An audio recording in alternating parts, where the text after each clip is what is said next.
es muy importante que todos tengamos en cuenta que esta es una problemática que ha gobiado a la Iglesia en casi sus 2000 años de existencia, y es que hemos olvidado a la persona de Jesucristo. Hablamos de todo el mundo, pero menos de Jesucristo. Y Jesucristo es la persona más importante de nuestra vida. Entonces, se titula de esa forma: la persona de Jesucristo, el verbo o palabra de Dios desde Génesis hasta Apocalipsis. El subtítulo que le coloqué es el siguiente: nuestro Señor Jesucristo en toda la Sagrada Escritura, mostrando que Él es el verbo eterno de Dios, hecho carne y sangre para la salvación de la humanidad.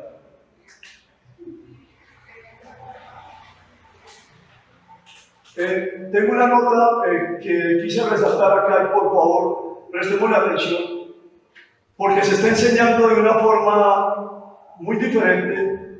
Incluso cuando un abogado va a estudiar su carrera de Derecho, hay una palabra que se hace énfasis en la facultad de Derecho, y es la palabra contexto. Contexto. Porque tenemos que considerar lo que hay antes, durante y después para poder entender lo que el Espíritu Santo nos quiere enseñar en la palabra. Nunca se puede tomar un versículo, cortarlo y hacer una predicación de 2 o 3 horas con un versículo o por medio versículo. Dice de la siguiente manera: nota para el presente estudio bíblico en la Iglesia Misión Vida, sede Guaduas, Cundinamarca, fecha 1 de julio de 2026. Debemos considerar en primer lugar que el orden fue establecido por Dios. La Sagrada Escritura enseña que Dios no es Dios de confusión, sino de paz y de orden. Pues Dios no es Dios de confusión, sino de paz. Primera epístola a los Corintios 14:33. Biblia Reina Valera 1970, la que vamos a utilizar. ¿Quién quiere leer, por favor, 1 Corintios 14:33?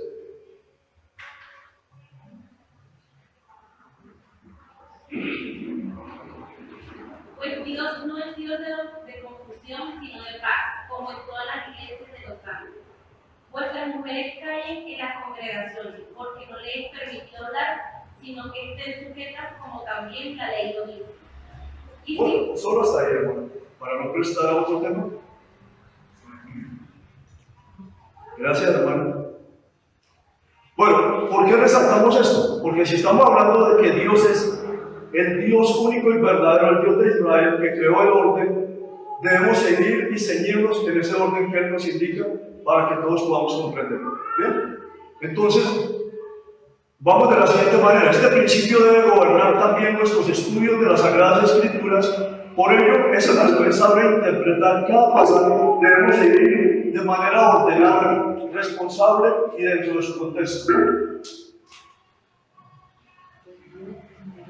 Ahora, según el diccionario de la lengua española de la Real Academia de la Lengua Española, RAE, contexto es el entorno lingüístico del que depende el sentido y el valor de una palabra, frase o fragmento considerados. Asimismo, también se define como el entorno físico o de situación, ya sea político, histórico, cultural o de cualquier otra índole, en el cual se considera un hecho. ¿Recuerdan lo que les digo? No se puede tomar un versículo y cortarlo y hacer una predicación de 2 horas sin leer lo que hay antes, lo que hay durante y lo que hay después. Ese es el contexto, para entender esos aspectos políticos, históricos y culturales en los cuales se desarrolló esa situación que nos señala la palabra de Dios.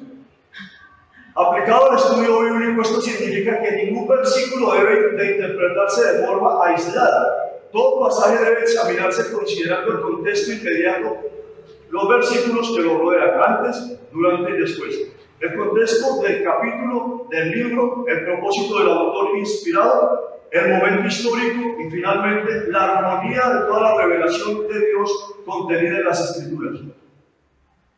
Eso es lo que les pido que tengan en cuenta también. Pero no solo acá, hermanos, no solo acá. Fórmenlo un hábito dentro de ustedes y que el Espíritu Santo lo tome en algo literal dentro de ustedes, para que cuando alguien se vaya a explicarle la palabra de Dios, los guíe conforme a la voluntad de Dios, sin inventar nada, sino como el Espíritu Santo lo guía. Ahora, nos dice acá precisamente, procura con diligencia presentarte a Dios aprobado, como obrero que no tiene de qué avergonzarse, que usa bien la palabra de Dios, la palabra de verdad. Esta es segunda epístola a Timoteo 2.15, Biblia Reina Valera 1960. ¿Alguien lo quiere leer? Segunda epístola a Timoteo 2.15. Procura con diligencia presentar a Dios aprobado como obrero que no tiene necesidad de esforzarse, que usa bien la palabra de verdad. Muy bien, gracias, mi hermano. Continuamos. Asimismo, el apóstol Pedro advierte lo siguiente. Miren lo que nos advierte Pedro. Debemos tener en cuenta eso. Entendiendo primero esto, dice Pedro, que ninguna profecía de la Escritura es de interpretación privada, porque lo que vamos a hablar es pura profecía. Vamos a identificar la persona de nuestro Señor Jesucristo desde el libro de Génesis hasta el libro de Apocalipsis. Dice que, entendiendo primero esto, que ninguna profecía de la Escritura es de interpretación privada. Segunda epístola de Pedro 1:20 a 21. Segunda epístola de Pedro 1:20 a 21. ¿Alguien lo quiere leer? Segunda epístola de Pedro 1:20 a 21. Ciertamente, si habiéndose ellos escapado de las contaminaciones del mundo por el conocimiento del Señor y Salvador Jesucristo, enredándose otra vez en ellas, son vencidos, su postrer estado viene a ser peor que el primero. Porque mejor les hubiera sido no haber conocido el camino de la justicia, que después de haberlo conocido, volverse atrás del santo mandamiento que les fue dado. No, primera de Pedro 20, 21. No, primera de Pedro. Primera de Pedro 20, 21. ¿Acá? ¿Ahí? Primera de Pedro 20, 21. Primera de Pedro 20, 21. Sí, primera de Pedro. Porque nunca la profecía fue traída por voluntad humana, sino que los santos hombres de Dios hablaron siendo inspirados por el Espíritu Santo. 1:20-21. Primera de Pedro, Capítulo 1, entonces dice, ya destinado desde antes de la fundación. Espera. No, es segunda epístola de Pedro. Segunda epístola de Pedro 1:20, 21. Sí, segunda epístola de Pedro 1:20, 21. Porque nunca la profecía fue traída por voluntad humana, sino que los santos hombres de Dios hablaron siendo inspirados por el Espíritu Santo. Entonces, ¿quién nos inspira para poder entender las Santas Escrituras? No son los cursos de teología, no son escuelas bíblicas, no son clínicas del alma, es el Espíritu Santo de Dios. Recuerden esto y grábenselo desde ahora en adelante. Jesucristo nos dejó un maestro que nos enseña las Santas Escrituras y nos las abre para que pueda ser glorificado Jesucristo mismo, y es el Espíritu Santo de Dios. Ya lo veremos a través del ritmo de la Escritura. Nuestro Señor Jesucristo también enseñó la importancia de conocer correctamente las Escrituras. Miren lo que él dice: erráis ignorando las Escrituras. Él dice ignorando las Escrituras y el poder de Dios. Eso está en el Evangelio de Mateo 22, 29. Mateo 22, 29.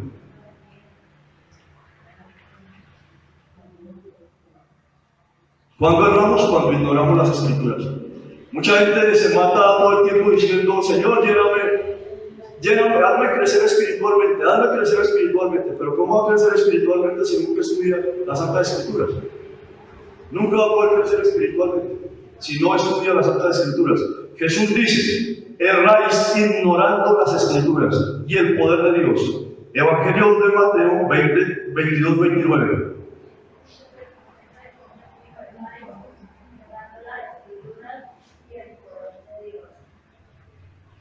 Observación: a todos los presentes en este estudio bíblico del día 1 de julio de 2026 en la Iglesia Misión Vida, sede de Guadalajara, Cundinamarca, Les pido que manifestemos respetuosamente que reconocemos como nuestro supremo Maestro al Espíritu Santo de Dios conforme a la enseñanza de nuestro Señor Jesucristo.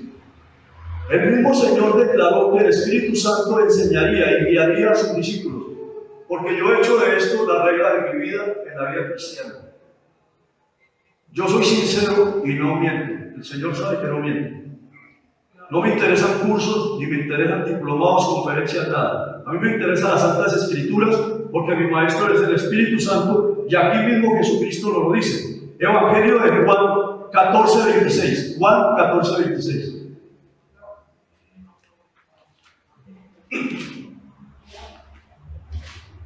Juan 14:26.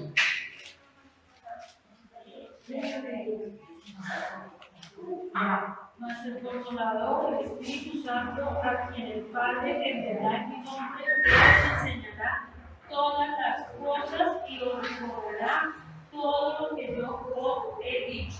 Mas el Consolador, el Espíritu de verdad, el cual el Padre enviará en mi nombre, Él os enseñará todas las cosas y os hará recordar lo que yo os he dicho. ¿Quién es nuestro Maestro? El Espíritu Santo. ¿Dicho por quién? Por Jesucristo. Porque 1 Corintios 3:16 dice: ¿no sabéis que sois templo de Dios y que el Espíritu de Dios mora en vosotros? Ahora, el Evangelio según Juan 15:26 nos lo ratifica. Juan 15:26 nos lo ratifica. Estamos primero viendo las reglas de este estudio bíblico para poder entrar de lleno al estudio bíblico confiadamente con la guía del Espíritu Santo. Pero cuando venga el Consolador, a quien yo os enviaré del Padre, el Espíritu de verdad, el cual procede del Padre, él dará testimonio acerca de él. ¿Sí ven? El Espíritu Santo dará testimonio acerca de Jesucristo mismo. Ahora, en el Evangelio de Juan 16:13, Jesucristo termina ratificando la obra del Espíritu Santo en nosotros los creyentes. Juan 16:13, ¿quién lo puede leer, por favor? Pero cuando venga el Espíritu de verdad, Él os guiará a toda verdad, porque no hablará por sus propias cuentas, sino que hablará todo lo que oyere y os hará saber las cosas que habrán de vivir. Ahora, ¿quién es la verdad? El Espíritu Santo os guiará toda la verdad. ¿Quién es la verdad? Hermana Miriam, por favor, lea Juan 14:6. La verdad Vamos a leer Juan 14:6. Jesús le dijo: yo soy el camino y la verdad y la vida. Nadie viene al Padre por mí. ¿Quién puede leer Juan 8:32, por favor? Juan 8:32. Juan 8:32.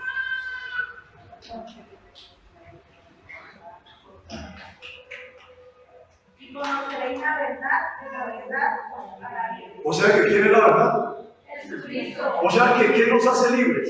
Conocer la persona de Jesucristo, nuestro Señor y Dios y Salvador. Conocerlo a Él. Si no lo conocemos a Él, estamos perdiendo el tiempo. ¿Por qué? Porque Él es el todo. Él es el todo para nosotros. Aquí, ahora y durante toda la eternidad. Entonces debemos conocer a la persona de Jesucristo y cómo es su manifestación desde el libro de Génesis hasta el libro de Apocalipsis. Bueno, por esta razón mi propósito no es formular interpretaciones particulares ni apartarnos del testimonio de las Sagradas Escrituras, hermanos.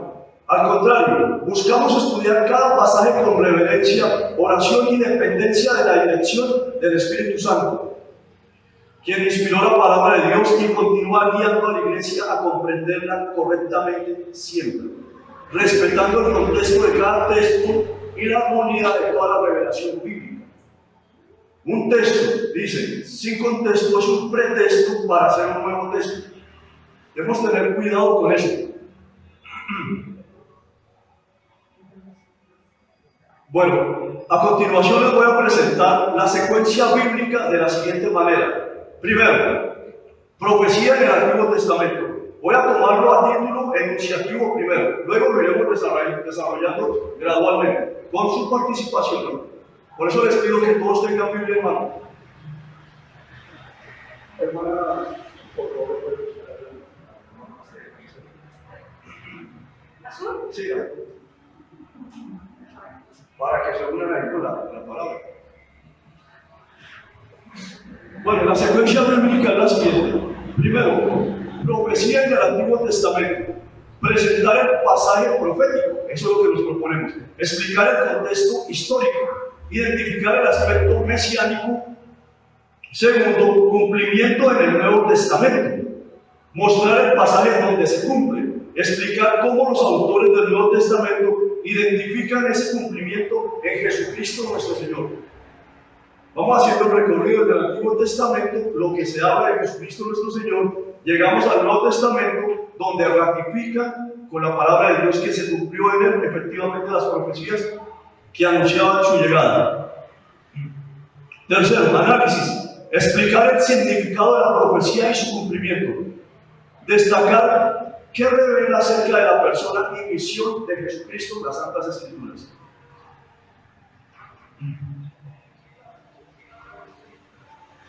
Ahora les voy a mencionar algunos de los temas principales, que son los siguientes. Por favor, presten atención. Vamos desde el Antiguo Testamento. Profecía. La simiente de la mujer vencerá a la serpiente. Antiguo Testamento, Génesis 3:15. Cumplimiento en el Nuevo Testamento. La victoria de Cristo sobre el pecado y la muerte. Les estoy haciendo un pequeño resumen introductorio de lo que vamos a desarrollar. Profecía. La simiente de la mujer vencerá a la serpiente. Antiguo Testamento, Génesis 3:15. Cumplimiento en el Nuevo Testamento, la victoria de Cristo sobre el pecado y la muerte. La descendencia de Abraham bendecirá a todas las naciones. Génesis 12. Cumplimiento en el Nuevo Testamento, Jesucristo como descendiente de Abraham. Profecía, el cetro no será quitado de Judá. Génesis 49. Cumplimiento en el Nuevo Testamento, Jesús desciende de Judá. Profecía, el profeta semejante a Moisés. Antiguo Testamento, de Deuteronomio 18. Cumplimiento en el Nuevo Testamento, Jesús como el gran profeta. Profecía, el hijo nacido de una virgen. Antiguo Testamento, Isaías 7. Cumplimiento en el Nuevo Testamento, el nacimiento de Jesús. Profecía, el Dios fuerte y príncipe de paz. Antiguo Testamento, Isaías 9. Cumplimiento en el Nuevo Testamento, Jesucristo como Rey y Salvador. Profecía, el retoño de Isaí. Antiguo Testamento, Isaías 11. Cumplimiento en el Nuevo Testamento, Jesús, descendiente de David. Profecía, el siervo sufriente. Antiguo Testamento, Isaías 52, 53. Cumplimiento en el Nuevo Testamento, la pasión, muerte y resurrección de Cristo. Profecía, el Mesías nacido en Belén, o la casa del pan. Antiguo Testamento, Miqueas 5. Cumplimiento en el Nuevo Testamento, el nacimiento de Jesús en Belén. Profecía, la entrada triunfal en Jerusalén. Antiguo Testamento, Zacarías 9. Cumplimiento en el Nuevo Testamento, la entrada de Jesús montado en un pollino. Como ustedes se están dando cuenta acá, les estoy señalando desde el Antiguo Testamento la profecía, cómo está señalada en qué versículo, en qué libro del Antiguo Testamento y cómo se cumple en el Nuevo Testamento. Luego lo desarrollamos más adelante. Las 30 piezas de plata. Zacarías, en el Antiguo Testamento, Zacarías 11. Cumplimiento en el Nuevo Testamento, la traición de Judas. Mirarán al que traspasaron. Zacarías 12, la crucifixión de Jesús en el Nuevo Testamento. El Mesías será cortado. Daniel 9, el Antiguo Testamento. En el Nuevo Testamento, la muerte del Mesías. Recordarán la semana 70 de Daniel. Todos conocen sobre la semana 70 de Daniel, el profeta Daniel. ¿Alguien no sabe nada de la semana 70 del profeta Daniel? ¿Tú no sabes de la semana 70? ¿Alguien más? ¿Tú tampoco? ¿Quién? ¿Quién más? ¿Tú tampoco? ¿Quién más? Muy bien, vamos a desarrollarlo ahorita para que vean cuál es la importancia que tiene que ver con el arrebatamiento también. Entonces, el Hijo del Hombre recibirá el reino eterno, profecía. ¿Dónde lo señala? Daniel 7. En el Nuevo Testamento, Jesucristo exaltado y glorificado. Además, los salmos mesiánicos que el Nuevo Testamento aplica directamente a Jesucristo son los siguientes.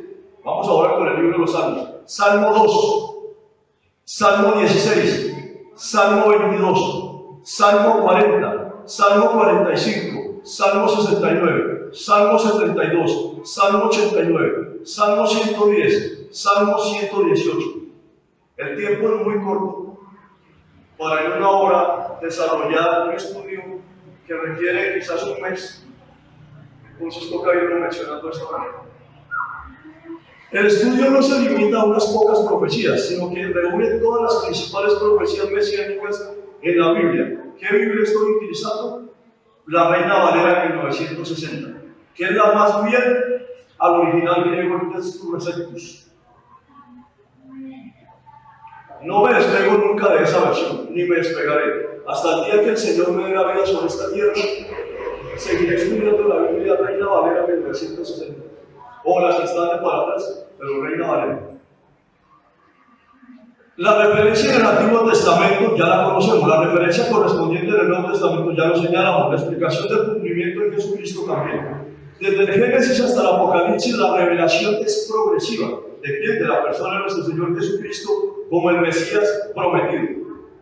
Ahora, comencemos desde el principio de la revelación bíblica, siguiendo un orden cronológico. La idea es demostrar cómo Dios fue revelando progresivamente al Mesías prometido hasta su manifestación en Jesucristo. Lo señalé de la siguiente manera. Capítulo 1. Las primeras profecías acerca del Mesías. Acá ya retomamos lo que habíamos enunciado al principio, ¿no? Acá lo vamos a desarrollar. Capítulo 1. Las primeras profecías acerca del Mesías. La primera promesa del Redentor está en la profecía del Antiguo Testamento en el libro de Génesis, Génesis 3.15. ¿Alguien puede leer, por favor, Génesis 3.15?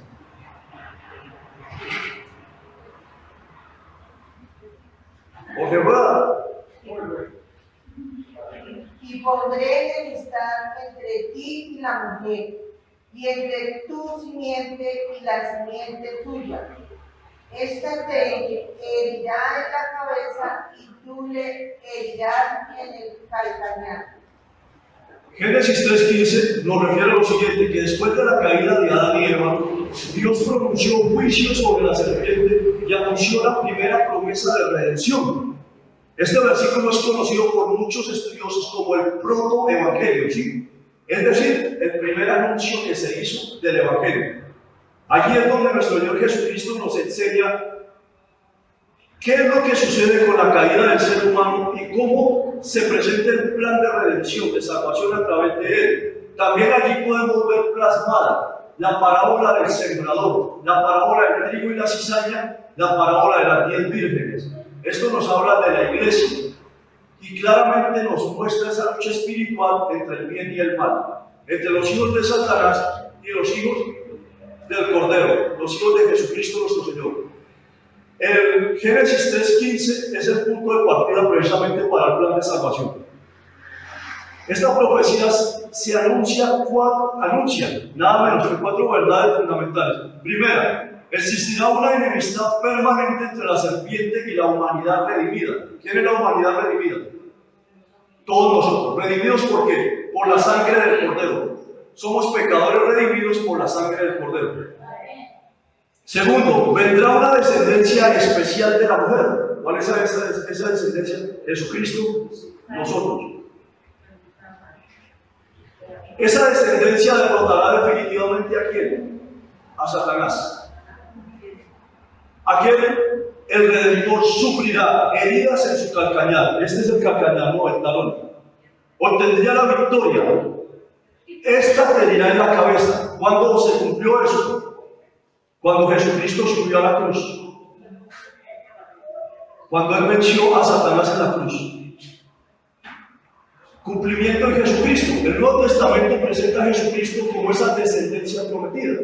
Aquí ya vamos teniendo lo más claro. Primero, su nacimiento vino por obra del Espíritu Santo. Segundo, durante su ministerio derrotó el poder del pecado y de los demonios. Tercero, en la cruz sufrió, pero mediante su muerte y resurrección venció a Satanás, al pecado y a la muerte. Cuarto, su victoria será consumada plenamente cuando todo el mal sea destruido. Entonces, ahora vamos a las referencias para que lo podamos consultar y tengamos el panorama completo. Por favor, ¿quién puede leer Mateo 1, 18 al 25. Mateo 1, 18 al 25. ¿Lo recuerda? Mateo 1, 18 al 25. El nacimiento de Jesucristo fue así. Estando desposada María, su madre con José, antes que se juntasen, se halló que había concebido del Espíritu Santo. José, su marido, como era justo y no quería infamarla, quiso dejarla secretamente. Y pensando en esto, he aquí un ángel del Señor le apareció en sueños y le dijo: José, hijo de David, no temas recibir a María tu mujer, porque lo que en ella es engendrado del Espíritu Santo es, y dará a luz un hijo, llamará su nombre Jesús, porque él salvará a su pueblo de sus pecados. Todo esto aconteció para que se cumpliese lo dicho por el Señor por medio del profeta cuando dijo: He aquí una virgen concebirá y dará a luz un hijo, y llamará su nombre Emmanuel, que traducido es Dios con nosotros. Y despertando José del sueño, hizo como el ángel del Señor le había mandado, y recibió a su mujer, pero no la conoció hasta que dio a luz a su hijo primogénito y le puso por nombre Jesús. ¿Alguien puede leer por favor Juan 12:31? Quiero que todos participen, por favor. El propósito hoy de este estudio es que todos participen consultando la palabra de Dios. Juan 12:31. Ahora es el juicio de este mundo. Ahora el príncipe de este mundo será echado fuera. Muy bien. Romanos 16:20, por favor. Johan, Romanos 16:20, por favor.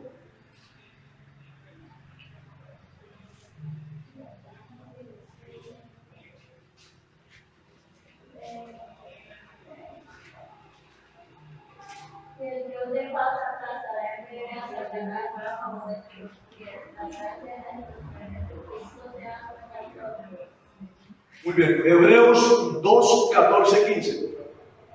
Hebreos 2:14-15.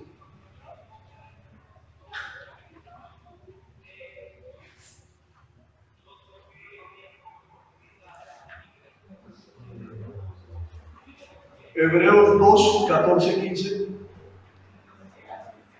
Así que por cuanto los hijos participaron de carne y sangre, él también participó de lo mismo, para destruir por medio de la muerte al que tenía el imperio de la muerte, esto es al diablo. Primera de Juan 3:8. Primera de Juan, perdón. 3:8. El que practica el pecado es del diablo, porque el diablo peca desde el principio. Para esto apareció el Hijo de Dios, para deshacer las obras del diablo. Las obras del diablo. Muy bien. Excelente. Ahora vamos con Apocalipsis 20:10, por favor. ¿Quién lee Apocalipsis 20:10?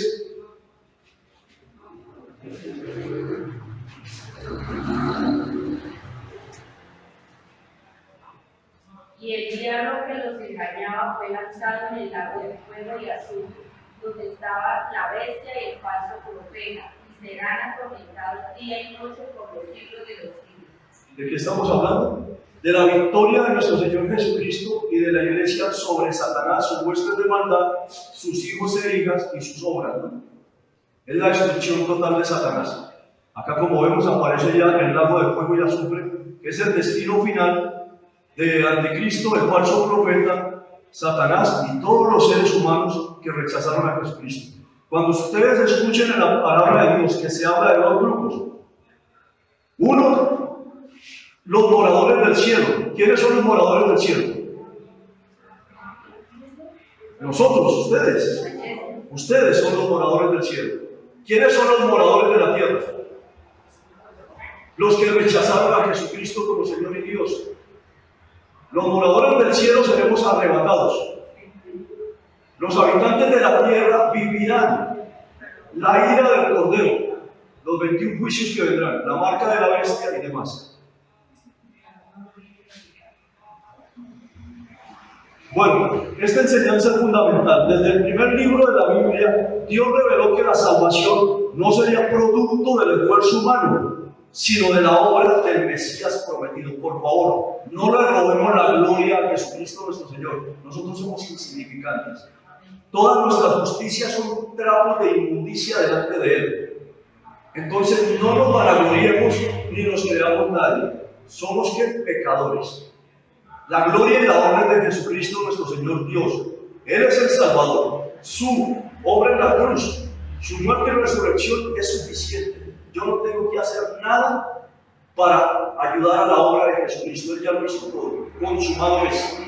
Yo tengo que obedecer su voluntad para, conforme a su voluntad, comportarme y vivir, porque estoy en proceso de santidad para llegar a ser digno de ser considerado, de ser arrebatado. Estamos en ese proceso. Entonces no le robemos la gloria y la honra a nuestro Señor Jesucristo. Toda la historia bíblica comienza mirando hacia Cristo, hacia Él. El pecado entró por un hombre, Adán, pero la salvación llegaría mediante otro hombre, Jesucristo.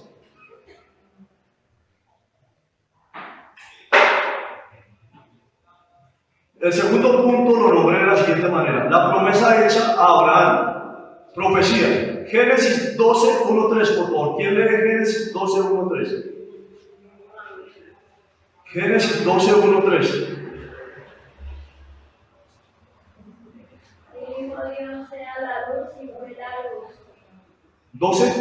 Ah, 12. Génesis 12, 1, 3. Pero Jehová había dicho a Abraham: vete de tu tierra y de tu parentela y de la casa de tu padre, a la tierra que te mostraré. Y haré una nación grande, y te bendeciré en una grande.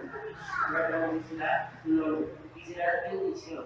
Bendeciré a los que te bendijeren y a los que te maldijeren. Maldiciré y será bendita en ti toda la familia de la mano. Acá podemos observar dos elementos fundamentales y supremos para nuestra formación doctrinal. Cuando se le hace esta promesa a Abraham, que se le está diciendo que va a ser padre de una gran nación. ¿Cuál es esa gran nación? Israel. Bendita sea por la eternidad.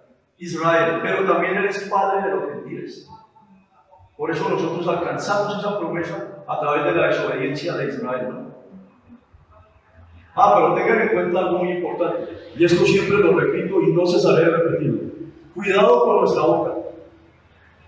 Si no estamos de acuerdo con algo que haga Israel o sus autoridades, el Israel que está hoy aquí es el Israel eterno, el pueblo de Dios. Él es el pueblo de Dios. No son extraños, Él es el pueblo de Dios. Cuando nos refiramos a Israel o escuchemos a alguien que está hablando mal de Israel, mejor retirémonos y no nos hagamos partícipes.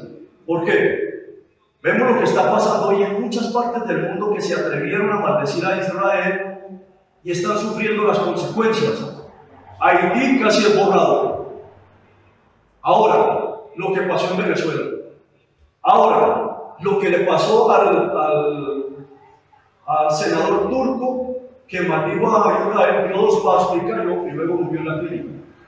Lo que le pasó a Hugo Chávez Fría, el video está por ahí para que lo vean, al maldecir a Israel, porque maldijo al que está allí hoy en la tierra. No digo el que existió hace 2000 años, dijo que el que estaba allí hoy en la tierra prometida, y lo maldijo desde lo más profundo de sus vísceras y entrañas, y ahí le comenzó el cáncer y murió un año después.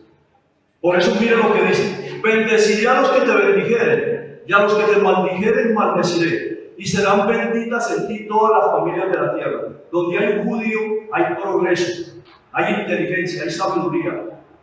Crece la civilización es bendecida. Miren Estados Unidos cómo ha sido bendecido después de que la Segunda Guerra Mundial, con el Holocausto nazi, él destruyó a Hitler y a sus aliados y alojó allí en su tierra a todos los judíos que habían sido dispersos por el mundo.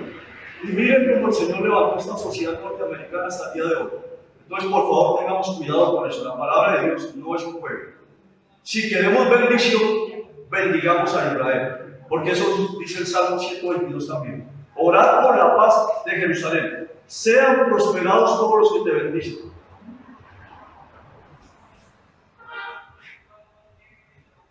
Bueno, Dios llamó a Abraham y le hizo una promesa extraordinaria. Haría de él una gran nación, bendeciría a sus descendientes. y en su descendencia serían benditas todas las familias de la tierra. Esta promesa trasciende al pueblo de Israel, Señor. Dice, y apunta a un descendiente específico mediante el cual la bendición alcanzaría a todas las naciones. ¿Y quién es ese descendiente? Jesucristo nuestro Señor. Nos alcanzó también a nosotros. El cumplimiento de Jesucristo. El Nuevo Testamento identifica a Jesucristo como ese descendiente prometido. Por medio de Cristo, la salvación dejó de estar limitada a un solo pueblo, o sea, a Israel, y fue anunciada a todas las naciones, cumpliéndose así la promesa hecha a Abraham, lo que acabamos de leer. Serás padre de una gran nación y en ti serán benditas todas las familias de la tierra también. Ahora vamos a consultar las referencias relacionadas en el Nuevo Testamento para tener el contexto perfecto del Antiguo y Nuevo Testamento. Por favor, alguien que lea Mateo 1:1.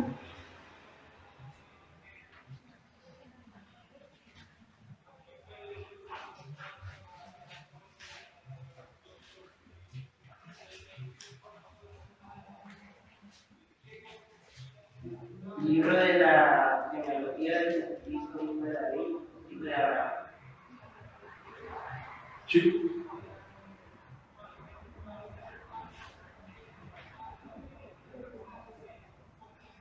Libro de la genealogía de Jesucristo, hijo de David, hijo de Abraham. Recuerden, la promesa fue hecha a quién? A Abraham. Y luego dice que él descendería de quién? De la tribu de Judá, que es la tribu de David. Que siempre David tendría un descendiente en el trono por la eternidad. ¿Alguien conoce Palestina? ¿Alguien ha escuchado algo de Palestina? ¿Quién ha escuchado algo de Palestina? ¿Nadie ha escuchado nada de Palestina? ¿Pero quién ha escuchado? ¿No han escuchado nunca por noticias o algo sobre Palestina? ¿Qué es Palestina? ¿Un país? ¿Un parque de diversiones? ¿Qué es Palestina? ¿Quién? Es la antigua Judá. Pero Es un país de Palestina, es que ese nombre se lo dieron a esa región original de Israel para ocultar que verdaderamente ahí quedaba Israel. exactamente lo que dicen todos ustedes, Jorge Rueda, la hermana y la hermana, lo que dicen todos ustedes es cierto. Hay que tener cuidado por algo. Hay incluso un corito por ahí que canta que dice que cuando Jesucristo caminaba por las calles de Palestina, a muchos les parece agradable, pero a Dios le parece una blasfemia. ¿Por qué? Porque Palestina es una blasfemia contra Dios. ¿Por qué? Porque efectivamente esa tierra que llaman hoy las Naciones Unidas, Palestina, el emperador Adriano, emperador romano, cuando una rebelión de algún sector del pueblo de Israel contra el Imperio Romano, él, para callar esa rebelión, los masacró. Y como venganza preguntó cuáles eran los enemigos que tenía Israel durante toda su existencia, cuáles eran los enemigos más fuertes. Alguien les dijo los filisteos. Entonces de allí él tomó la raíz del nombre filisteo en latín, que es el idioma del Imperio Romano, lo concretó con el nombre del monte Palatino y le puso Palestina. Recordemos que Roma está rodeada por 7 montes, ¿no? Y uno de ellos es el Palatino. Y le colocó Palestina. El fin era cuál. Satanás no quiere que Israel exista. Él sabe que si lograra hacer desaparecer a Israel, Jesús no tendría que regresar a la tierra. Porque allí tiene su trono en Jerusalén.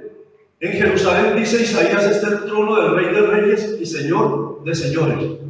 Él regresará allí con nosotros. Por eso el mundo odia a Israel. Pero ustedes, la iglesia, no se les vaya a ocurrir la genial idea de odiar a Israel o hablar mal de Israel o creer en la teología del reemplazo, que es una teología satánica que dice que el Israel que está allí no es el Israel natural, indígena, no es el Israel indígena, que ha sido sustituido, ¿por qué? Por la iglesia. Esa es una herejía satánica. La iglesia no sustituyó a Israel. Dios de los dos hará un solo pueblo, pero ¿cuándo? Cuando haya enviado la plenitud de los gentiles. ¿Cuándo va a ser eso? En el arrebatamiento. Eso no por el momento está proyectado para llegar a cumplirse. Pero les aconsejo eso porque todo lo que está hablando el libro de Dios sobre la historia de Jesucristo desde Génesis a Apocalipsis tiene que ver directamente con el pueblo de Israel.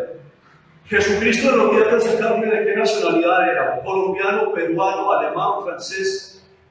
¿Cuál era su nacionalidad? Judío, ¿cierto? ¿Y dónde nació? En Belén de Judea.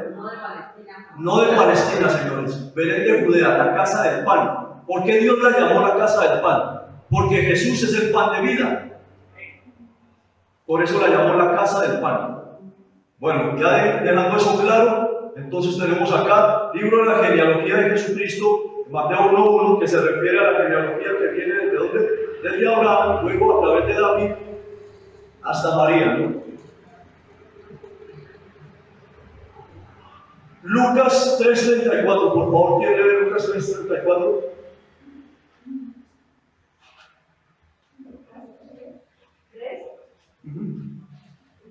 Lucas 3:34. Hijo de Jacob, hijo de Isaac, hijo de Abraham, hijo de Saré, hijo de Nahor.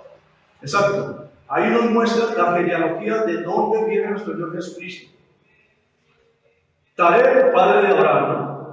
Abraham desciende de los patriarcas, Isaac, Jacob y las 12 tribus. Pero también debemos tener cuidado en algo. Estoy investigando para hacer este estudio de hoy. Hay un libro de una religión que es muy grande en el mundo, que se llama el Islam. El Islam tiene un libro para ellos sagrado que se llama el Corán. Sus capítulos allí se llaman suras. Se lee de derecha a izquierda. Nosotros leemos de allá por acá, de izquierda a derecha. Él se lee de derecha a izquierda. En una de sus suras cambia el sacrificio que iba a hacer Abraham con Isaac en el monte Moriah. Y ellos dicen, sus estudiosos, sus clérigos dicen que no era Isaac, que era Ismael. ¿Por qué creen que quieren hacerle creer al mundo que es Ismael? Para que el Mesías venga de parte de ellos. Porque ellos están esperando un falso Mesías que se llama el mártir o anticristo. Entonces ellos quieren que su religión sea la que domine el mundo, la que a través de la yihad llegue a gobernar todo el mundo, como lo ha hecho con Londres y otras ciudades en Europa. ¿Pero por qué les comento eso? Porque resulta que ya hay algunas partes de la iglesia que se están aliando con los musulmanes y están haciendo convenios y se llama el Crislán. El Crislán. Por Jesús Adrián Romero es uno de sus exponentes. Por eso no escuchen música de Jesús Adrián Romero, ni de Marcos Witt, ni de Marcos Barrientos, ni de ninguno de esos comerciantes de la fe. ¿Me entienden por ser? Gálatas 3:8. Gálatas 3:8. ¿Quién lee Gálatas 3:8?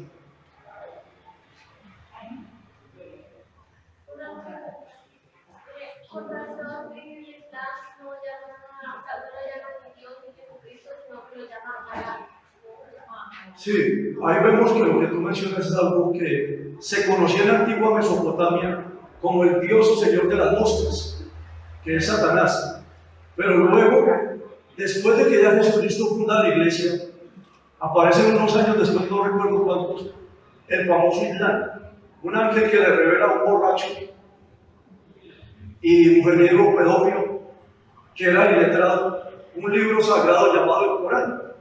Aparece 600 años después. Exacto, 600 años. Entonces le revela un libro y en ese libro le revela supuestamente la verdad. Pero es una copia burda de las escrituras que nosotros tenemos, adaptadas a su falso Dios o Dios de las moscas, Señor de las moscas, que es Satanás.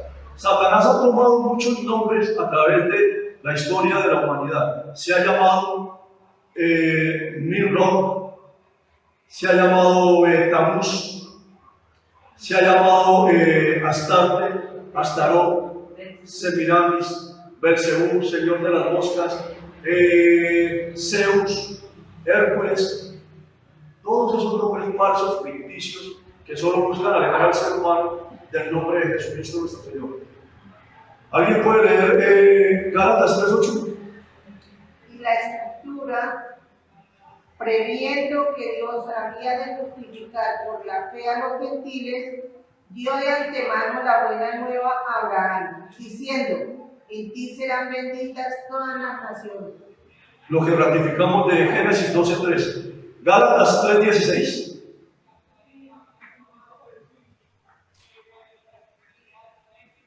Ahora bien, a Abraham fueron hechas las promesas, y a su simiente, no dice y a las simientes. Exacto. No dice a las simientes como quieren hacer creer los musulmanes, que es también Ismael dentro de ellos. Ismael no es heredero de las promesas. Ismael es el padre de los árabes, del pueblo árabe. Dios lo bendijo de una manera especial. Y la mamá de él se llama Agar. Ella cría hijos para esclavitud. En cambio, en Isaac se cumple la promesa hecha del Señor a Abraham. Esa promesa es el Mesías. ¿Alguien puede leer Gálatas 3:29, por favor? Gálatas 3:29. Si vosotros sois de Cristo, ciertamente linaje de Abraham sois, y herederos de una promesa. O sea, somos linaje escogido, real sacerdocio, nación santa. Bien.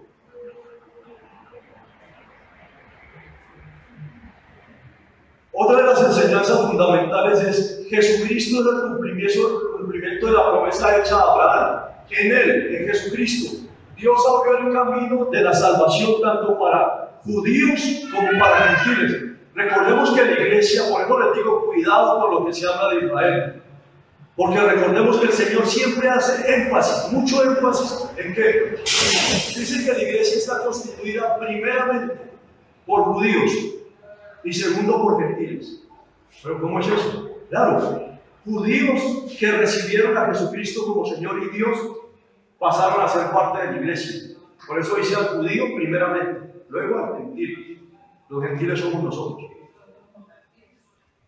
Entonces acá, en el siguiente capítulo observaremos lo siguiente: las profecías relacionadas con Isaac, Jacob y Judá. Muy importante. Culminando con la promesa del rey mesiánico de la tribu de Judá, uno de los pilares fundamentales de la esperanza mesiánica del Antiguo Testamento. Ahora vamos al capítulo 2, que lo he titulado de la siguiente manera: la línea del Mesías de Isaac a Judá. La promesa a Isaac. Esta profecía está en el Antiguo Testamento en Génesis 26, 2 al 5. ¿Quién puede leer, por favor? Génesis 26, 2 al 5. Y se le apareció Jehová y le dijo: no desciendas a Egipto, habita en la tierra que yo te diré. Habita como forastero en esta tierra y estaré contigo, y te bendeciré porque a ti y a tu descendencia daré todas estas tierras y confirmaré el juramento que hice a Abraham tu padre. Multiplicaré tu descendencia como las estrellas del cielo, y daré tu descendencia todas estas tierras, y todas las naciones de la tierra serán benditas en tu simiente. Por cuanto yo Abraham mi voz y guardo mi preceptos, mis mandamientos, mis estatutos y mis leyes. Dios confirmó a Isaac el pacto que había hecho a Abraham. Fue a Isaac, no a Ismael. Fue a Isaac. Le prometió darle la tierra y afirmó que en su descendencia serían benditas todas las naciones de la tierra. Con ello, la promesa mesiánica no recaería sobre cualquier descendiente de Abraham. Ve lo que el Señor previó. Como sale el estéril y ya casi de 100 años, no podía quedar embarazada. Pero la costumbre de esa época era que la señora de la casa, si tenía un esclavo, podía pedirle que tuviera intimidad con su esposo, y el niño o niña que naciera, ella lo consideraría como propio, porque ella iba a parir sentada en sus piernas, ¿no? Esa era la costumbre, para que pudiera ser propio, pudiera ser de ella. Entonces, por eso, Abraham tuvo intimidad con Agar, la egipcia, la esclava egipcia, y engendró a Ismael. Por eso el Señor prevé y se considera lo siguiente: con ello la promesa mesiánica no recaería sobre cualquier descendiente de Abraham, sino específicamente sobre la línea de Isaac. Cumplimiento en Jesucristo. El Nuevo Testamento presenta a Jesucristo como descendiente de Abraham y de Isaac, mostrando que el plan de Dios avanzó por la línea que él había trazado, que él había escogido.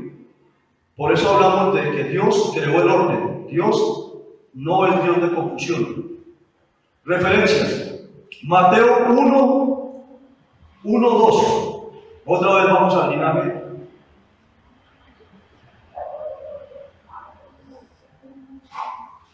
¿Quién lo puede leer, por favor?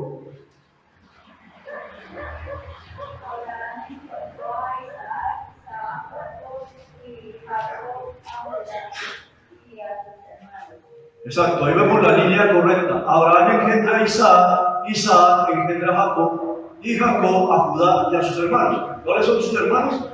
Las otras 11 tribus, ¿no? Las otras 11 tribus. Con Judá son 12. ¿De dónde desciende nuestro Señor Jesucristo? ¿De qué tribu? De la tribu de Judá.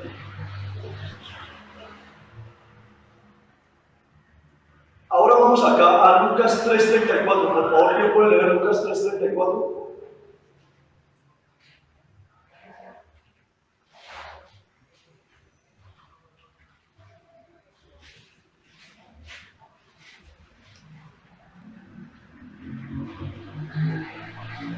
Hijo de Leví, hijo de Simeón, hijo de Judá, hijo de José, hijo de Jonás, hijo de Eli. Exactamente. Ahí otra vez reafirma la línea por la cual desciende el Mesías, y a través del tiempo cómo esa línea se cumple precisamente en quién: en Jesús de Nazaret, concebido en el vientre de María por obra del Espíritu Santo, ¿no? Vamos ahora a Gálatas 3:16, por favor, ¿quién lo puede leer? Gálatas 3:16. Estamos ratificando esa promesa del Antiguo Testamento y del Nuevo Testamento. Gálatas 3:16. Ahora bien, a Abraham fueron hechas las promesas y a su simiente. No dice, y a la simiente, como si hablaste de muchos, sino como de uno, y a tu simiente, la cual es Cristo. Muy bien. Ahora vamos a una enseñanza fundamental. Dios dirige sobremanera la historia de la redención, ¿no? La promesa mesiánica no dependió del azar, sino de su propósito eterno, el propósito que él había trazado. ¿Cuándo? Cuando sucede lo de Génesis 3, ¿no? Cuando cae Eva y Adán. Cuando pasa esto, ahí inicia el plan de redención. Entonces ahí tenemos un punto de partida y vamos a tener un punto de llegada. ¿Cuál es? El Apocalipsis 22, ¿no? Cuarto, la promesa a Jacob. Profecía del Antiguo Testamento. Génesis 28, 13, 15. Por favor, Jorge Buena. Génesis 28, 13, 15.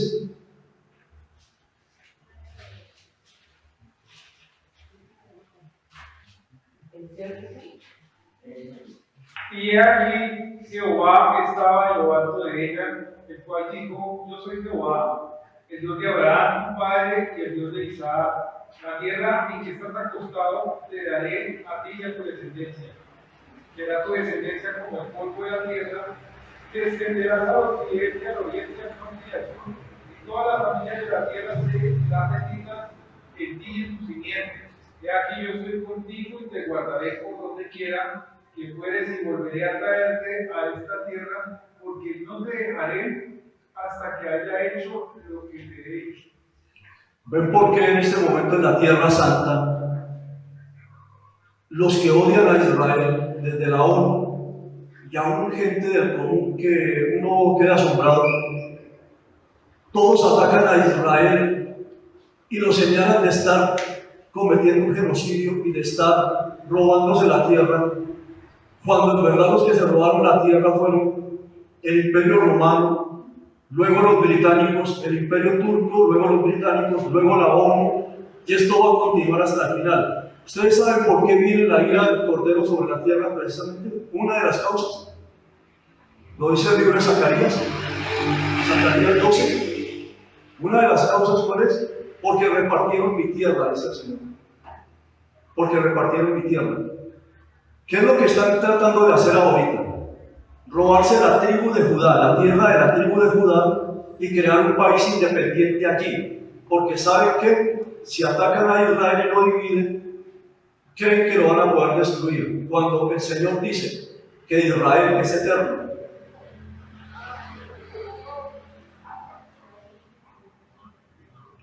Vamos ahora acá con la promesa de Jacob. Dice que cuando Jacob tuvo el sueño de la escalera que llegaba al cielo, Dios le confirmó el pacto, lo que acabo de leer por de rueda. El pacto hecho con Abraham e Isaac, y le aseguró que en su descendencia serían benditas todas las familias de la tierra.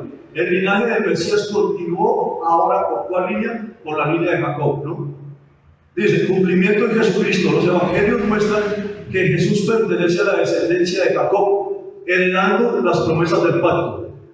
¿Qué nombre le colocaron a Jacob?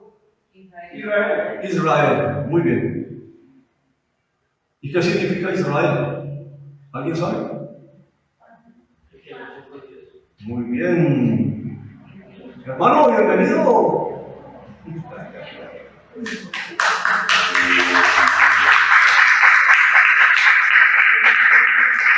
Lo que el hermano Johan acaba de decir es tan importante tenerlo en cuenta, por favor, no lo olviden. ¿Por qué? Porque a través de Israel fue que nosotros pudimos alcanzar ese plan de salvación. A través de Israel, no a través de Estados Unidos ni de ningún otro país. Y efectivamente, lo que dice el hermano Johan, ¿cómo es que llama? ¿Qué significa Israel? ¿Qué significa? El que lucha con Dios. Desde que el Señor eligió a Israel como un pueblo para Él, el más pequeño de los pueblos de la tierra, han intentado destruirlo hasta el día de hoy. Y cada día lo atacan. Mientras nosotros estamos aquí tranquilos, Israel está siendo atacado día y noche por sus enemigos. Y la ONU no dice nada. Los derechos humanos no dicen nada. La iglesia es cómplice. ¿Por qué es cómplice? Porque la iglesia calla. La iglesia ni siquiera ora por Israel. ¿Ustedes sabían que el que maldice a un reino, maldice a su reino? ¿Cuál es el reino de Jesucristo aquí en la tierra ahorita? No que ya esté gobernando ahí, porque el milenio todavía no se ha cumplido. Todavía no estamos en el milenio. ¿Cuál es el reino que tiene Jesucristo acá? ¿Dónde va a ir a gobernar? Israel, su capital Jerusalén. Allí tiene la silla del gran Rey de Reyes y Señor de Señores. Allí está la silla del juicio. Cumplimiento en Jesucristo. El Evangelio muestra que Jesús pertenece a la descendencia de Jacob, heredando las promesas del pacto. Referencia en Mateo 1, ya lo vimos, Lucas 3. Además, Jesús se presenta como el verdadero vínculo entre el cielo y la tierra, recordando la misión de Jacob, ¿no? Lo que leyó Jorge Rueda de la escalera que estaba puesta del cielo a la tierra, ¿no? Esta enseñanza es fundamental porque Jesucristo es el cumplimiento de las promesas patriarcales y el único mediador entre Dios y los hombres. Acá quiero recordarles algo sin que se me vayan a ofender nadie. Ninguno de ustedes se vaya a ofender porque estamos hablando de la promesa de Dios, ¿no? El feminismo es obra de Dios y el machismo es obra de Dios. Ninguno de los dos, ¿cierto? Ninguno de los dos. Entonces, cuando escuchemos que hablan de las promesas patriarcales, tengamos en cuenta que cuando la iglesia comience a ser perseguida por el nombre de Jesucristo, van a ser, ¿por qué causa? Por esto que está escrito allí, ¿no? Porque vemos un movimiento feminista muy fuerte en el mundo, cuyo enemigo es el hombre, y es fricción en el jardín del Edén. No estamos defendiendo a ninguna parte. Dios dijo, le haré ayuda idónea. O sea, el hombre no es más que la mujer, ni la mujer más que el hombre. Son ayuda idónea. Los dos fueron criados para formar un hogar, amarse, ser un solo cuerpo, una sola carne, y los dos trabajar con un proyecto que se llama familia. Esa fue la idea del Señor, porque esa fue la primera institución que el Señor creó antes que la iglesia. ¿Cuál fue la primera institución que creó antes que la iglesia? La familia, la familia. Por eso el enemigo ataca mucho a la familia. Él cree que si le dice a la mujer, tú eres superior, ¿qué logró? ¿Qué ha logrado hasta el día de hoy? Que la mujer abandone el hogar, abandone a sus hijos y ya los hogares se dividan y sean hogares que ya no tienen ninguna razón de ser. ¿Por qué? Divorcios, me caso con esta, tengo tal cosa, me caso con esta, tengo tal cosa, y al momentico me divorcio. ¿Cómo será que las iglesias ya se están llenando de divorciados y de recasados? Entonces miremos cómo va la obra del enemigo a la par con la obra del Señor también. La lucha entre el bien y el mal. El Mesías vendría de la tribu de Judá. Profecía del Antiguo Testamento, Génesis 49, 8, 10. ¿Quién puede leer por favor Génesis 49, 8, 10? Antes de morir Jacob bendijo a sus 12 hijos. Al llegar a Judá, pronunció una de las profecías mesiánicas más importantes de toda la Escritura. Vamos a leer la profecía mesiánica más importante de toda la Escritura en Génesis 49, 8 a 10. Por favor, ¿alguien lo puede leer? Génesis 49, 8 a 10. Judá, te alabarán tus hermanos, tu mano en la cerviz de tus hijos. Los hijos de tu padre se inclinarán a ti. Cachorro de león, Judá, de la presa subiste, hijo mío. Se encorvó, se echó como león, así como león viejo, bien lo despertará. No será quitado el centro de Judá, ni el De Judá, el centro de Judá. ni el indicador de Silo. y a él se congregarán los pueblos. Ahí esta es una clara referencia a nuestro Señor Jesucristo. Siempre el centro y la autoridad y el reino estarán en Él, en la cabeza. Él es la promesa que se le hace a Abraham, a Isaac y a Jacob. Y aquí el mismo Jacob lo ratifica. Judá, te alabarán tus hermanos, tu mano en la cerviz de tus enemigos. Los hijos de tu padre se inclinarán a ti. Cachorro de león, Judá, de la presa subiste, hijo mío. Se encorvó, se echó como león, así como león viejo. ¿Quién lo despertará? No será quitado el cetro de Judá, ni el legislador de entre sus pies, hasta que venga Silo, ya él se congregarán los pueblos. Está hablando de nuestro Señor Jesucristo, ¿no? Es la profecía que le hace Jacob a su hijo Judá, que de su descendencia vendría el Mesías.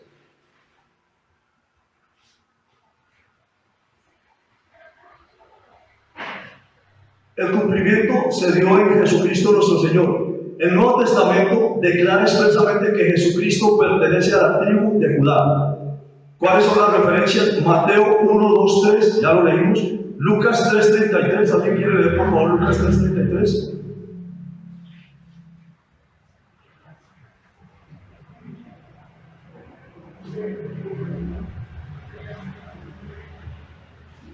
Lucas 3, 3, 33. 3, 33.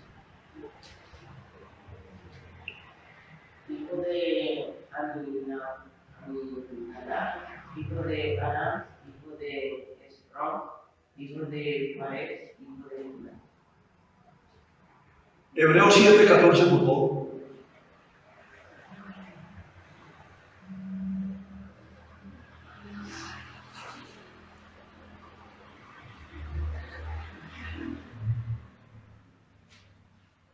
Porque manifiesto es que nuestro Señor vino de la tribu de Judá, de la cual nada habló Moisés tocante al sacerdocio.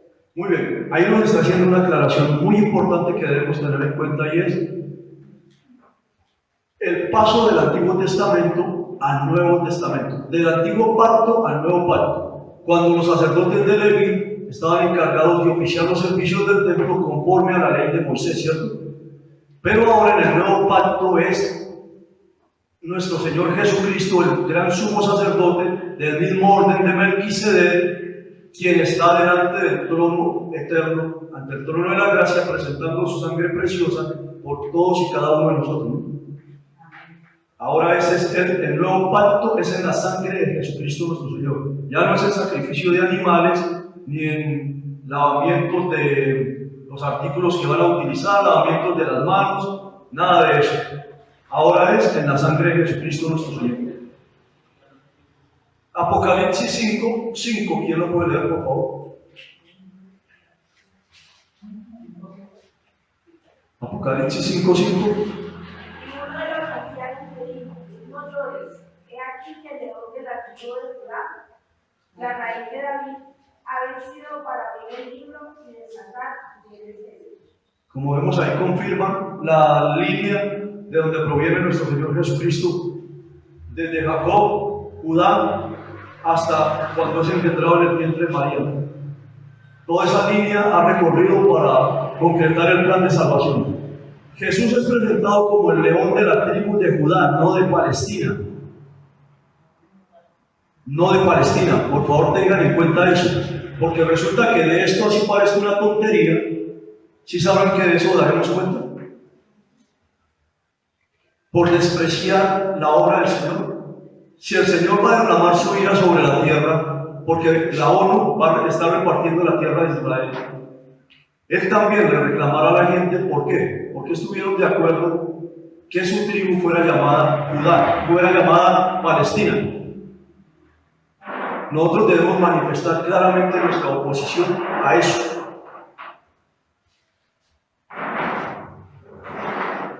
Esta enseñanza que sigue es fundamental también porque la realeza de Jesucristo no comenzó en Belén. Había sido anunciado aproximadamente 18 siglos antes, cuando Jacob profetizó sobre Judá. ¿Cuándo? Génesis 49, 8 al 10, ¿no? Cristo no usurpó un reino, nació con el derecho legítimo al trono prometido por Dios su Padre. Ahora, ¿cómo nos lo muestra el Señor? Este sexto punto lo titulé la estrella que saldría de Jacob. La estrella que saldría de Jacob. Profecía del Antiguo Testamento. Números 24:17. ¿Quién puede leer, por favor, número 24:17? Este número 24:17 es hermoso. Por favor, pónganle cuidado, es precioso lo que Balaam va a decir acá. Es una profecía única. Número 24:17. Lo veré, mas no ahora, lo miraré cuando de cerca saldrá estrella de Jacob, y se levantará centro de Israel, y herirá las sienes de Moab, y destruirá a todos los hijos de Set. Esa profecía se refiere a quién, sobre quién hablaba Balaam. Estaba hablando precisamente sobre nuestro Señor Jesucristo reinando. ¿Desde dónde? Desde Jerusalén. Algo que veremos más adelante es el reinado milenial de nuestro Señor Jesucristo. Eso es muy importante que tengamos en cuenta, porque ese es el orden de cómo va estableciendo su reino hasta el último de los actos que va a realizar, que es ante el juicio ante el gran trono blanco. Entonces nos señala esto. Esta profecía anuncia un gobernante poderoso que surgiría de Israel y ejercerá dominio sobre sus enemigos. Cumplimiento en Jesucristo. El Nuevo Testamento presenta a Jesús como el Rey esperado y como la estrella resplandeciente de la mañana. ¿Sí sabían que a nuestro Señor Jesucristo se le llama la estrella resplandeciente de la mañana? ¿Dónde lo vemos? Referencias: Mateo 2:1-2. ¿Quién lee, por favor, Mateo 2:1-2? Y alguien que prepare Apocalipsis 22:16. Cuando Jesús nació en Belén de Judea en días del rey Herodes, vinieron del oriente a Jerusalén unos magos, diciendo: ¿dónde está el rey de los judíos que ha nacido? Porque su estrella hemos visto en el oriente y venimos a adorarlo. Muy bien, Apocalipsis 22:16, por favor. Jesús he enviado mi ángel para dar testimonio de estas cosas en las iglesias. Yo soy la raíz y el linaje de David, la estrella resplandeciente de la mañana. Muy bien. Entonces, la estrella resplandeciente de la mañana, ¿quién es? Nuestro Señor Jesucristo, ¿no? La estrella que dio a los sabios de Oriente simboliza que el nacimiento del Mesías fue reconocido incluso por quienes venían de lejos para adorarlo, ¿no? Enseñanza fundamental: desde los días de Moisés, Dios había anunciado que el Mesías sería un rey universal, cuya autoridad alcanzaría a todas las naciones, ¿no? Vamos a mirar acá. Hasta este punto la revelación bíblica ha identificado con claridad la línea del Mesías, ¿no? Primer punto: vendría como la descendencia prometida de la mujer. Eso está en Génesis 3:15, ¿no? Donde inicia todo. Sería descendiente de Abraham, pertenecería a la línea de Isaac, no de Ismael, continuaría por Jacob, ¿no? Nacería de la tribu de Judá, sería un rey con autoridad eterna, su autoridad es eterna. Cada etapa revela con mayor precisión el plan redentor de Dios, preparando el camino para las profecías posteriores que identificarían el linaje de David, el lugar de nacimiento del Mesías, su ministerio, su sufrimiento y su gloria. Ahora, este capítulo tercero me toca estar corriendo porque el estudio, como les digo, el tiempo es muy corto y esto requiere bastante tiempo para desarrollarlo. Continuará. Sí, me dice el pastor que sí, porque la verdad es que el tema es supremamente largo y tocó resumirlo. O sea, voy a terminar acá con el capítulo tercero, que lo titulé de la siguiente manera: el Mesías, profeta, sacerdote y rey. El profeta semejante a Moisés. Esta profecía está en el Antiguo Testamento también. ¿Alguien puede leer de Deuteronomio 18, 15, 19? De Deuteronomio 18, 15, 19. Antes de morir, Moisés anunció al pueblo de Israel: profeta en medio de ti, de tus hermanos como yo, te levantará Jehová tu Dios, a él oiréis. ¿Pero qué más? Léalo, por favor. Cualquiera que no oyere mis palabras, que él hablara en mi nombre, yo le pediré cuenta. No, ahí está bien, sí, 15, 18, 15 o sí. O léelo. Dice: profeta en medio de ti, de tus hermanos como yo, te levantará Jehová tu Dios, a él oiréis. Conforme a todo lo que pedís a Jehová tu Dios en Horeb, el día de la asamblea, diciendo: no vuelva yo a oír la voz de Jehová mi Dios, ni vea yo más este gran pueblo, porque no, para que no muera. Jehová me dijo: han hablado bien en lo que han dicho. Profeta les levantaré de medio de sus hermanos como tú, y pondré mis palabras en su boca, y él les hablará todo lo que yo le mandare. Mas a cualquiera que no oyere mis palabras, que él hablare en mi nombre, yo le pediré cuenta. ¿Cómo que, de qué forma Jehová va a pedir esa cuenta? De la siguiente manera: les voy a adelantar algo para la próxima etapa lo tengamos en cuenta. Se los voy a leer en Apocalipsis 20:12. ¿A qué se refería Jehová ahí con pedir cuenta? Dice lo siguiente: vi a los muertos, grandes y pequeños, de pie ante Dios, y los libros fueron abiertos. Y otro libro fue abierto, el cual es el libro de la vida. Y fueron juzgados los muertos por las cosas que estaban escritas en los libros según sus obras. ¿Por qué estos muertos fueron juzgados por las cosas escritas en los libros? Sus obras estaban escritas en los libros. ¿Por qué creen ustedes que fueron juzgados por las obras que estaban escritas en los libros? Porque no eran salvos. Muy bien dicho, perfecto, hermano. ¿Por qué? Porque todos los que estamos acá, nuestros nombres están escritos en el libro de la vida. Y nosotros ya no vamos al juicio ante el gran trono blanco. Nosotros vamos a leer ahora mismo, hermana, ahora por favor, 2 de Corintios 5:10. Vamos a ir a lo que se conoce como el tribunal de Cristo. Allí nadie pierde la salvación. En Apocalipsis 20, estos que acabo de leer se perdieron para siempre. Ya no tienen salvación. Ya que vosotros perdonáis, yo también, porque también yo lo he perdonado.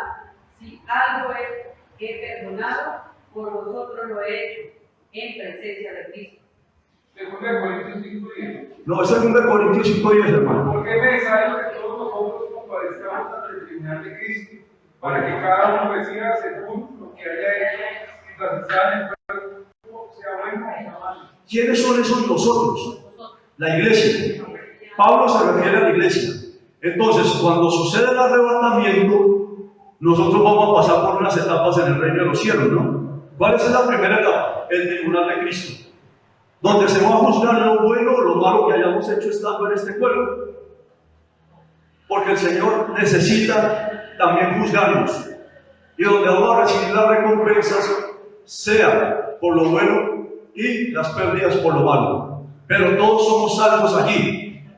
Mas aquí en el Apocalipsis 20:11, ninguno se salva. Aquí en el Apocalipsis 20:11, ninguno se salva. ¿Por qué? Porque Jehová lo dijo en Deuteronomio: el que no oyere a este profeta, le pediré cuenta. Nunca lo oyeron. Como no lo oyeron, no lo recibieron como Señor y Dios, lo rechazaron. Por eso sus nombres no están escritos en el libro de la vida del Cordero que fue inmolado desde antes de la fundación del mundo, y por lo tanto son estos. Y vieron muertos grandes y pequeños de pie ante Dios, y los libros fueron abiertos. Y otro libro fue abierto, el cual es el libro de la vida. Y fueron juzgados los muertos por las cosas que estaban escritas en los libros según sus obras. Resulta que a nosotros la sangre de Jesucristo nos ha lavado de nuestros pecados, ha cubierto nuestros pecados. Ya cuando Dios el Padre nos ve, vean uno de ustedes, cuando nos ven, ya no ve el pecado, Él ve la sangre de su Hijo amado.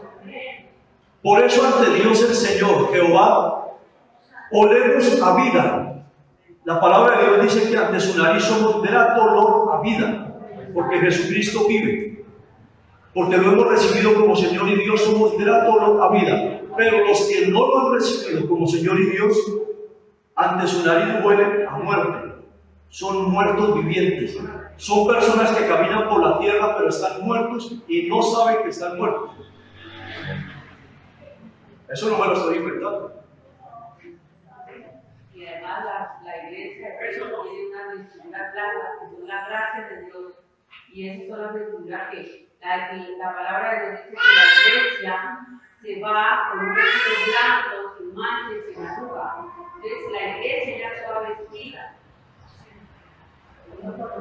Precisamente se viste de blanco, ¿por qué? Porque es la novia. Cuando Jesucristo venga en el arrebatamiento, viene como el novio por su novia. Cuando subamos en el arrebatamiento y se celebre el tribunal de Cristo, luego las bodas, la cena de las bodas del Cordero, Él se casará con su iglesia. Y ya en Apocalipsis 19, cuando vaya a iniciar el reino milenial, en Apocalipsis 19, cuando venga a salvar a Israel de la destrucción del anticristo y del falso profeta, Él viene ya con su novia, no, Él ya viene con su esposa en cuerpos glorificados, cuerpos como el de Él. Por eso es maravilloso la palabra, esto lo veremos más allá. Tengo una pregunta, ahí donde dice puertos grandes y pequeños, ¿se refiere a adultos y niños? Hay dos factores que considerar. Se refiere a preparación intelectual, riqueza y poder también. Grandes, por su riqueza, su poder. Políticos, cantantes, músicos, lo que tú quieras, por su poder. Pero también se refiere a niños que después de los 7 años de edad ya se ha demostrado psicológicamente hablando, humanamente, comprenden qué es el bien y qué es el mal. Por lo tanto, si tú tienes hijos, tu deber es ¿cuál? Educarlos con la palabra de Dios, porque Dios no hace acepción de personas. Si ese niño de 7, 8 años para adelante comete pecado y muere, va al infierno. A eso es lo que refiere la palabra de Dios, porque ya conoce el bien y el mal. Y si conoce el bien y conoce el mal, también debe conocer que hay un Salvador y que se llama Jesucristo nuestro Señor. Porque recuerde que de Deuteronomio, porque no me acuerdo, de Deuteronomio dice, yendo por el camino, háblale la palabra, en la casa predícale la palabra. Eso es la orden del Señor a todo padre, a toda madre. Un cristiano cuando se reúne con otro cristiano, ¿de qué habla? ¿Cuál es tu tema favorito? El partido de fútbol, la carrera, la vecina, el vecino, tal. ¿Es eso su tema favorito? No, su tema principal es Jesucristo y lo demás viene por añadidura. Entonces, sí se refiere también desde los niños pequeños hasta la persona más adulta. Y se refiere a los que conforme a la dignidad que tuvieron en esta tierra fueron los grandes de esta tierra.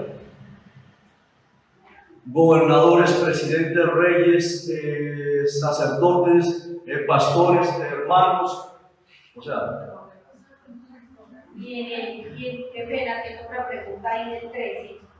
13. Y el mar entregó los muertos que había en él, y la muerte y el infierno. El Hades es el infierno, es una palabra griega que en español significa infierno. Pero luego no es que las personas mueren y no van de una al infierno. A ver, cuando estamos hablando acá de Apocalipsis 20, no estamos hablando del juicio o de lo que pasa en el infierno. Estamos hablando de lo que pasa una vez se haya terminado el reinado milenial de nuestro Señor Jesucristo. Para el reinado milenial, ¿qué tiene que haber? Primero, la ira del Cordero, donde va a venir tercera guerra mundial y lo que la gente jamás, ni siquiera la mente más puede imaginar. Nosotros no estaremos ahí. Pasaremos sí por la gran tribulación, pero no por el día de la ira. El día de la ira del Cordero, que va a ser 21 juicios de lo más terrible que haya habido sobre la tierra. Cuando pase esto, el anticristo estará persiguiendo a Israel porque Israel lo rechaza. Cuando él esté a punto de destruir a Israel, todos los ejércitos del mundo se reúnen en el valle de Josafat o Megiddo o Armagedón. Allí, cuando Israel ya está a punto de ser destruido, ellos miran al cielo, el cielo se abre, Apocalipsis 19, el Señor Jesucristo desciende del cielo con los ejércitos celestiales, una ropa teñida en sangre, y dice: Señor de señores, Rey de reyes, el Verbo de Dios. Y viene con alguien más, ya no viene con su novia, viene con su esposa, en cuerpos glorificados. Detiene al anticristo y al falso profeta, ordena arrojarlos al lago de fuego y azufre, donde no hay nadie hasta el momento. A Satanás ordena que lo encadenen allá abajo en el abismo, en el infierno, lo encadenen por 1000 años. Cuando sea encadenado por 1000 años, el Señor se sienta a juzgar las naciones que sobrevivan a la ira del Cordero. Allí Israel, los sobrevivientes de Israel y de las naciones, entrarán a algo que se conoce como el reinado milenial. En el reinado milenial, la naturaleza será regenerada, será un estado perfecto donde no habrá enfermedad, muerte sí habrá, pecado habrá, pero el niño será de 100 años y la población crecerá increíblemente. No habrá mal causado por Satanás, porque allí donde está prisionero no puede inducir a las personas a cometer los pecados que él quiere. Cuando pasen esos 1000 años, cuando terminen esos 1000 años, el Señor ordena soltar a Satanás por un corto periodo de tiempo. Satanás sale de allí y va por los 4 ángulos de la tierra y engaña a las naciones y los convoca a ir contra el campamento santo que está en Jerusalén para tratar de destruirlo. Pero cuando ya rodean el campamento santo, el Señor dice que parecen langostas sobre la tierra. Dios el Padre envía fuego del cielo y los consume. Y Satanás es arrojado ahí al lago de fuego y azufre. Ahora vamos por tu respuesta. Cuando todo eso acontezca, el Señor se sienta en un trono blanco. Dice acá, ponle cuidado lo siguiente. Cuando los 1000 años se cumplan, Apocalipsis 27, cuando los 1000 años se cumplan, Satanás será suelto de su prisión y saldrá a engañar a las naciones que están en los 4 ángulos de la tierra. Simbólicamente se les llama Gog y Magog, pero no es el mismo Gog y Magog de Ezequiel 38-39, ¿no? A fin de reunirlos para la batalla, el número de los cuales es como la arena del mar, y subieron sobre la anchura de la tierra y rodearon el campamento de los santos y la ciudad amada, Jerusalén. y de Dios descendió fuego del cielo y los consumió. Y el diablo que los engañaba fue lanzado en el lago de fuego y azufre, donde estaban la bestia, el anticristo, y el falso profeta, y serán atormentados día y noche por los siglos de los siglos. Aquí viene tu respuesta. Después de eso, dice: y vi un gran trono blanco, y al que estaba sentado en él. ¿Quién es? Jesucristo nuestro Señor. Delante del cual vieron la tierra y el cielo, y ningún lugar se encontró para ellos. Y vi a los muertos, grandes y pequeños, de pie ante Dios, y los libros fueron abiertos, y otro libro fue abierto, el cual es el libro de la vida. Y fueron juzgados los muertos por las cosas que estaban escritas en los libros según sus obras. Como dice el hermano Aura, sus pecados permanecieron con ellos. Los que están en el infierno, sus pecados no fueron perdonados. Ellos están aquí con sus pecados y un día serán juzgados por esos pecados conforme a la palabra de Dios. Y el mar entregó los muertos que había en él, y la muerte y el infierno entregaron los muertos que había en ellos, y fueron juzgados cada uno según sus obras. Y la muerte y el infierno, la muerte es un ángel, ¿no? La muerte es un ángel. Y la muerte y el infierno fueron lanzados al lago de fuego. Esta es la muerte segunda. O sea que el infierno es un paseo de olla al río respecto a lo que es el lago de fuego. O sea que es millones de veces peor el lago de fuego y azufre. ¿Cuál es el destino de los que están en el infierno? ¿Ser arrojados a dónde? Al lago de fuego y azufre. Allí es el destino de ellos. ¿Y qué es la segunda muerte? ¿Cuál es la segunda muerte? No es la muerte biológica que conocemos, que cesan las funciones vitales, la circulación sanguínea, la respiración, las células mueren y el tejido comienza a descomponerse. No. Es el alma, el verdadero ser que soy yo, es el alma que está dentro de este cuerpo de carne y sangre, que siente amor, siente odio, siente celo, siente hambre, siente frío. Todo lo que siente lo siente el alma. La segunda muerte, ¿qué es? Ser arrojado a ese lago de fuego y azufre por toda la eternidad, donde está incendiado en llamas y rodeado por gusanos, pero la llama no puede ser apagada mientras Dios viva, ni el gusano puede morir mientras Dios viva. ¿Y cuál es la muerte segunda? Que allí nunca más por la eternidad van a escuchar nada de Dios. Nunca van a escuchar nada de Dios. Y estar sin Dios es estar muerto, pero van a estar vivos siendo atormentados allí junto con Satanás, sus huestes de maldad, el falso profeta y el anticristo. Y el que no se halló inscrito en el libro de la vida fue lanzado al lago de fuego. Los felicito porque ustedes están inscritos en el libro de la vida del Cordero que fue inmolado desde antes de la fundación del mundo. Por lo tanto, nosotros no tenemos nada que temer. ¡Hey!